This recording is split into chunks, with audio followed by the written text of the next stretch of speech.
রহমানির রাহিম। প্রিয় হালুয়াঘাট এবং ধোবাউড়ার ভাই এবং বোনেরা এবং আমার বিএনপি এবং অঙ্গ সংগঠনের নেতাকর্মী, আপনারা সকলেই আসসালামু আলাইকুম। আপনারা সকলেই জানেন যে পবিত্র ওমরা পালন করার জন্য আমি পবিত্র এই মক্কা এবং মদিনাতে এসেছি। আল্লাহ রহমে আপনাদের দোয়াতে পবিত্র মক্কাতে ভালোভাবেই পবিত্র ওমরা পালন শেষে আমরা বর্তমানে মদিনা মনোহরাতে রয়েছি। আমাদের প্রিয় নবীর পবিত্র রওজা মোবারক আজকে জিয়ারত করবো এবং রিয়াজুল জান্নাতে নামাজ পড়ে আগামীকালকে ঢাকার উদ্দেশ্যে রওনা হব এবং ইনশাআল্লাহ 5 তারিখ সকালে ঢাকায় গিয়ে পৌঁছাবো। এর মধ্যে আমরা আজকে জানতে পেরেছি যে বাংলাদেশ জাতীয়তাবাদী দল বিএনপির পক্ষ থেকে আগামী নির্বাচনে 232টি আসনের যে সম্ভাব্য প্রার্থীদের তালিকা প্রকাশ করা হয়েছে। উক্ত তালিকায় ময়মনসিংহে 1 থেকে আমাকে দলের প্রাথমিক মনোনয়ন প্রাপ্তদের মধ্যে রাখা হয়েছে। আমি মনোনয়ন পেয়েছি।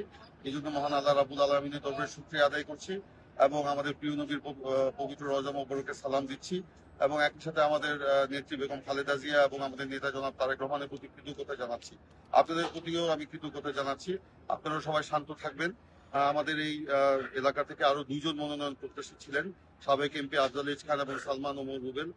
তাদেরকেও আমি শুভেচ্ছা জানাচ্ছি। তাদের সকলকে নিয়ে ধানের শীষে সকলের ঐক্যবদ্ধভাবে আমরা ইনশাল্লাহ একসাথে নির্বাচন করব, ধানের শীষের বিজয় সুনিশ্চিত করব এবং হালুয়াঘাট ধোবাউড়ার প্রিয় জনগণের প্রতি আহ্বান জানাচ্ছি, আসুন আমাদের এই চির অবহেলিত হালুয়াঘাট ধোবাউড়ার দুঃখকে মোচন করে আমরা যেন একটি আলোকিত হালুয়াঘাট এবং ধোবাউড়া গড়ে তুলতে পারি, যেখানে কর্মচাঞ্চল্য থাকবে, বেকারত্ব দূর হবে, শান্তি শৃঙ্খলা থাকবে, ধর্ম বর্ণ নির্বিশেষে সকলে আমরা একটি শান্তির জনপদে পরিণত করতে পারবো। সেই আহ্বান জানিয়ে ইনশাল্লাহ বাংলাদেশে ফিরে আপনাদের সাথে ব্যক্তিগতভাবে সাক্ষাৎ করার ইচ্ছা পোষণ করে, আমার জন্য দোয়া কামনা করে, ধানের শীষের বিজয় সুনিশ্চিত কামনা করে, বেগম খালেদা জিয়ার দীর্ঘায়ু এবং তারেক রহমানের সাফল্য কামনা করে আমি আমার বক্তব্য শেষ করছি। কেউ আপনারা উল্লাস প্রকাশ করবেন না, কেউ মিষ্টি খাওয়াখাওয়ি করবেন না, কেউ বিজয় মিছিল করবেন না। বিজয় মিছিল আমরা তখনই করব যেদিন আমরা ধানের শীষের বিজয় আমরা সুনিশ্চিত করতে পারবো।